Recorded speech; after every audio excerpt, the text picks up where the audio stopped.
Okay വീട് ഉണ്ട്. നിനക്കിത് കളിക്കാനല്ലേ ഞാൻ കഷ്ടപ്പെട്ടുണ്ടാക്കി വെച്ചേക്കുന്നത്. നിനക്ക് ഉണ്ടോ നോക്കിയതല്ലേ. അടങ്ങടാ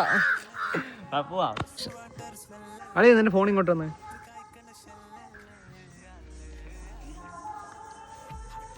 നീ ഇൻസ്റ്റാഗ്രാമിൽ സെക്കൻഡ് പേജ് തുടങ്ങണം എന്ന് പറഞ്ഞില്ലായിരുന്നോ? വ്ളോഗ് ഇടാൻ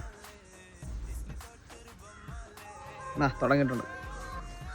എടാ അത് പതുക്കെ തുടങ്ങായിരുന്നല്ലേ. എടാ നീ ഇതേ പറയത്തുള്ളെന്ന് എനിക്കറിയായിരുന്നു. ഇനിയിപ്പോ നാളെ നീളെയൊന്നും ഇല്ല. നീ ഇന്നലെ ഒരു വീഡിയോയുടെ കാര്യം പറഞ്ഞല്ലേ, മറ്റേ എന്തോ വ്ളോഗൊക്കെ. അത് അങ്ങ് പോസ്റ്റ് ചെയ്താൽ മതി, വേറെ കുഴപ്പമൊന്നുമില്ല. എടാ പേജ് തുടങ്ങിയെന്ന് പറഞ്ഞിട്ട് കാര്യമില്ല. ആദ്യമേ അങ്ങനെ സപ്പോർട്ടൊന്നും കിട്ടത്തില്ല.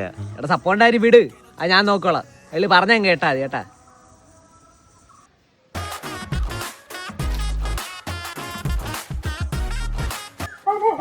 അളിയ മറ്റേ സപ്ലിയുടെ രജിസ്ട്രേഷൻ വന്നാ നീ കൊടുത്തായിരുന്നോ? കൊടുത്തില്ലെങ്കിൽ കൊടുക്കണേ. മറന്നിരിക്കുവായിരുന്നടാ. അല്ലെങ്കിൽ നിനക്ക് എന്ത് ഓർമ്മയുള്ളേ? അല്ലെങ്കിൽ തന്നെ നിന്റെ കാര്യമല്ലേ ഓർത്ത് ചെയ്യുന്നാരാ?